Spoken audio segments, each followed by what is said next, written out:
नमस्कार, स्वागत है आपका शब्द साँची के समाचार बुलेटिन में। मैं हूं आपके साथ नियाजिया। शुरुआत करते हैं हेडलाइन से।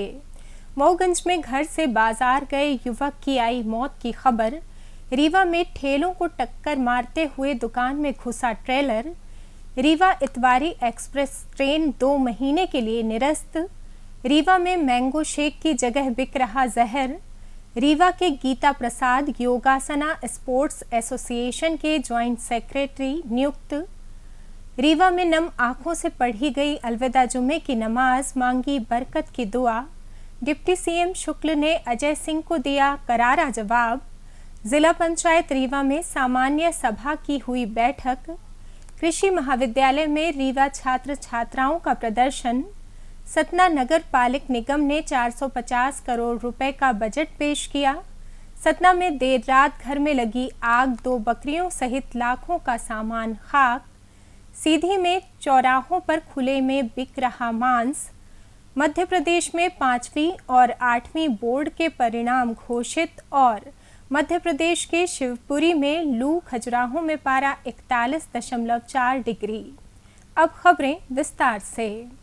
मऊगंज में 2 बाइकों के बीच हुई टक्कर में एक युवक की जान चली गई, जबकि दूसरा गंभीर रूप से घायल हो गया।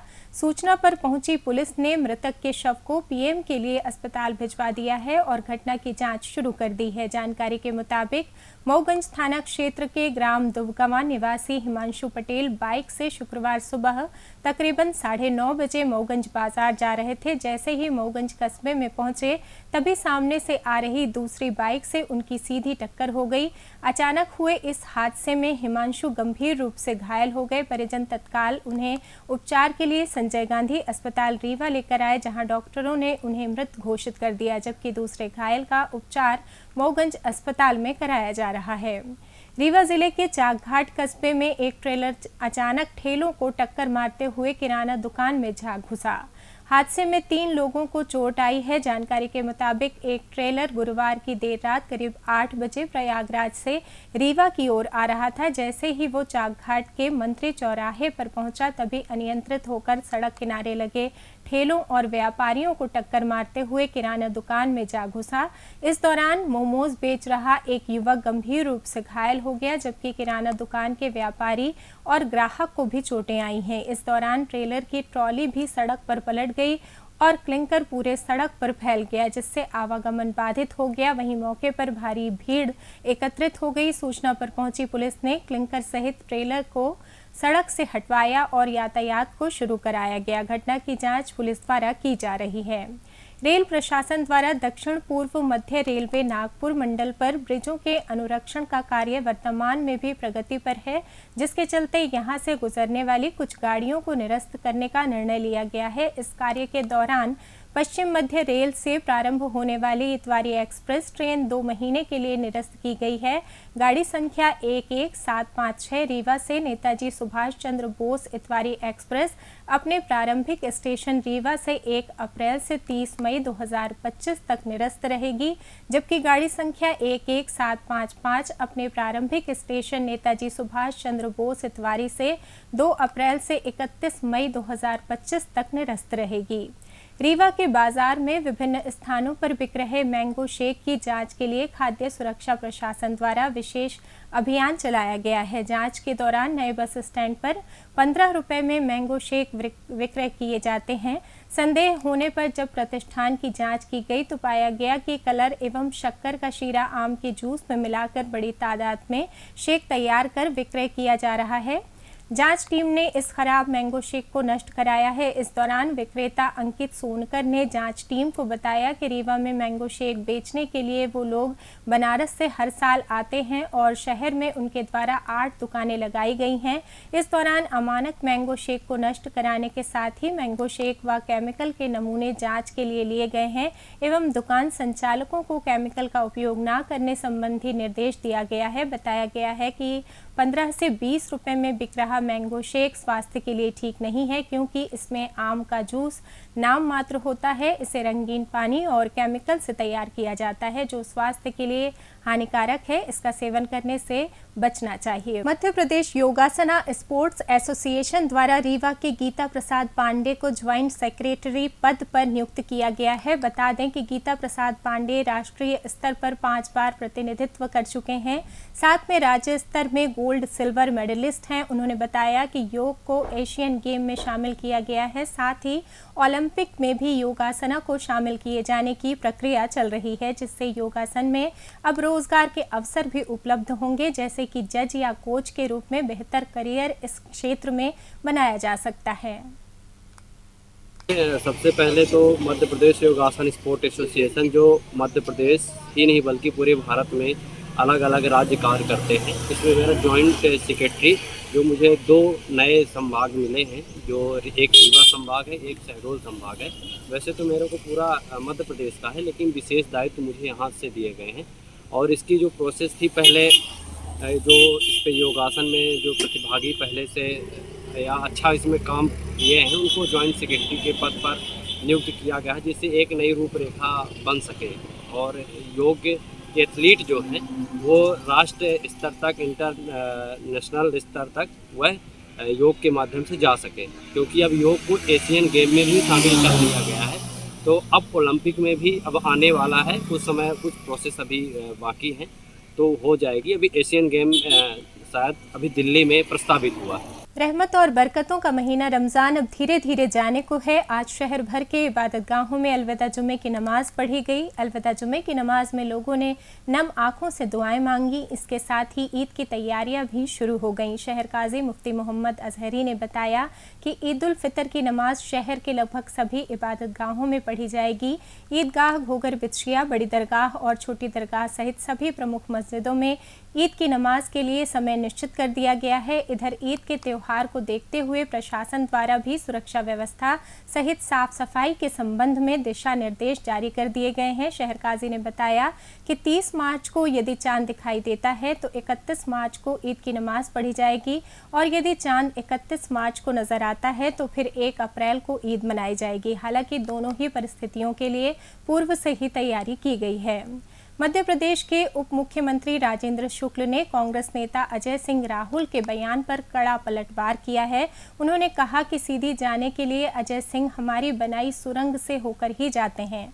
डिप्टी सीएम राजेंद्र शुक्ल ने कहा कि कांग्रेस की सरकार विकास की ना तो सोच रखती है और ना ही उस पर ध्यान देती है। उन्होंने कहा कि चुरहट में एक छोटी सी पुल तक कांग्रेस नहीं बना पाई, जिसे भाजपा सरकार ने पूरा किया। बता दें कि गुरुवार को अजय सिंह ने कहा था कि राजेंद्र शुक्ल को राजनीति में मैं लेकर आया था, मैंने उन्हें कांग्रेस में कोषाध्यक्ष का पद दिलाया था, लेकिन दुर्भाग्य है कि मैं उन्हें राजनीति में लेकर आया। आज वो उप मुख्यमंत्री हैं और प्रदेश की स्वास्थ्य व्यवस्था बेपटरी है। इस पर डिप्टी सीएम राजेंद्र शुक्ल ने नाराजगी जाहिर करते हुए कहा कि जिस पार्टी के नेताओं की मानसिकता सिर्फ बयानबाजी करने की हो, वो कभी विकास नहीं कर सकती। उन्होंने आगे कहा कि कांग्रेस की इसी राजनीति के कारण वो रसातल में जा रही है। वरिष्ठ नेता होने के बावजूद इतना हास्यास्पद बयान देना, जिन्होंने विंध्य क्षेत्र की दुर्गति कर दी। सीधी वो जाते हैं तो सुरंग हमने बनाई है, तो एक चुरहट में छोटी पुल थी, उसको वो बड़ा नहीं कर पाए, भारतीय जनता पार्टी की सरकार ने किया।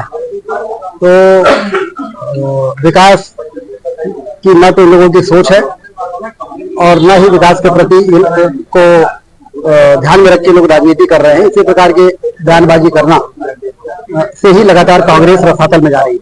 अब आइए सुनते हैं कांग्रेस नेता अजय सिंह ने क्या कहा था। आज उप मुख्यमंत्री है, आज प्रदेश के उप मुख्यमंत्री है, रीवा जिला के विधायक है, रीवा शहर के। इनका राजनीति भावना है।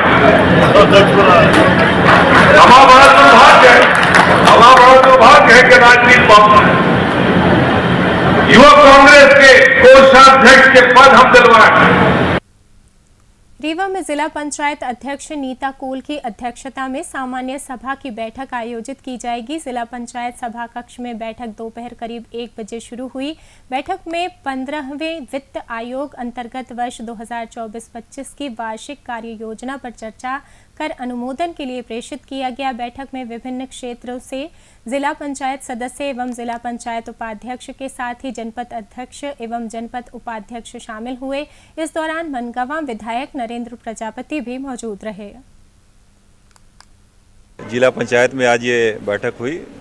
जो एजेंडा था 15वें वित्त की कार्य योजना पर चर्चा और उसका अनुमोदन, जो कि सभी की सहमति से प्रस्ताव पारित हुआ।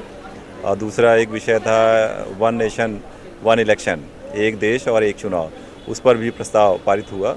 और बाकी अन्य जो सदस्य थे जिला पंचायत के, उन्होंने भी कुछ और अपनी बातें रखी अध्यक्ष के आदेशानुसार।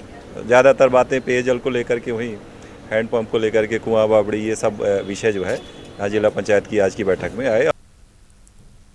रीवा के कृषि महाविद्यालय में छात्र छात्राओं ने कॉलेज परिसर में धरना प्रदर्शन किया। छात्रों की मांग थी कि उन्हें एजुकेशनल टूर पर कॉलेज की ओर से भेजा जाए।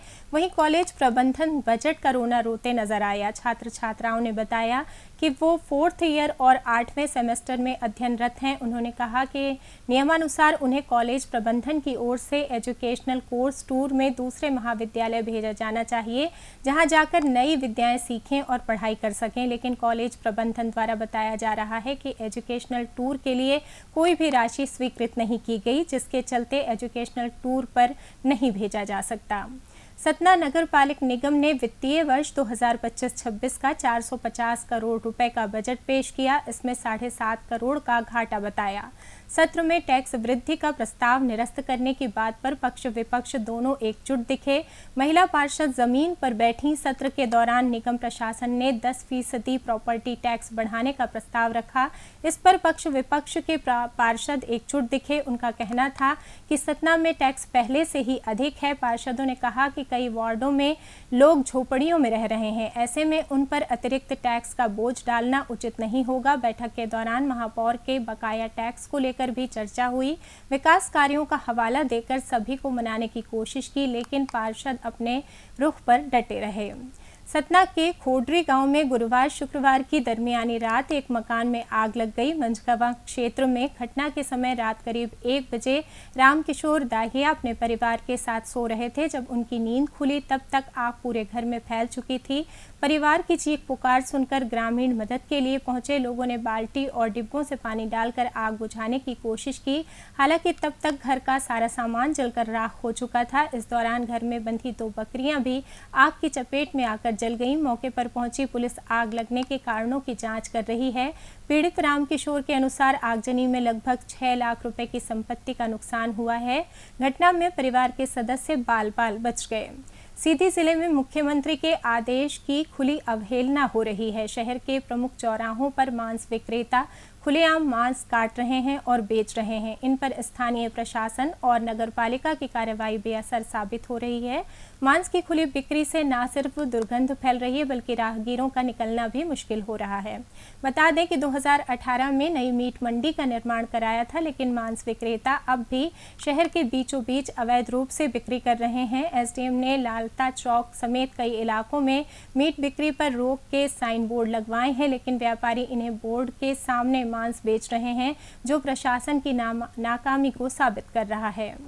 मध्य प्रदेश में स्कूल शिक्षा विभाग द्वारा आयोजित कक्षा 5वीं और 8वीं की बोर्ड पैटर्न परीक्षाओं के परिणाम शुक्रवार दोपहर 1 बजे जारी कर दिए गए।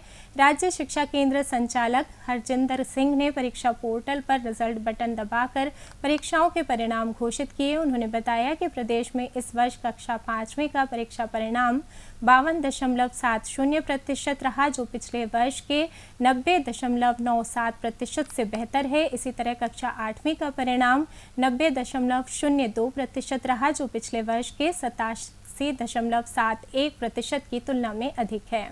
मौसम की बात करें तो मध्य प्रदेश में इस सीजन में पहली बार शिवपुरी में लू का असर देखने को मिला।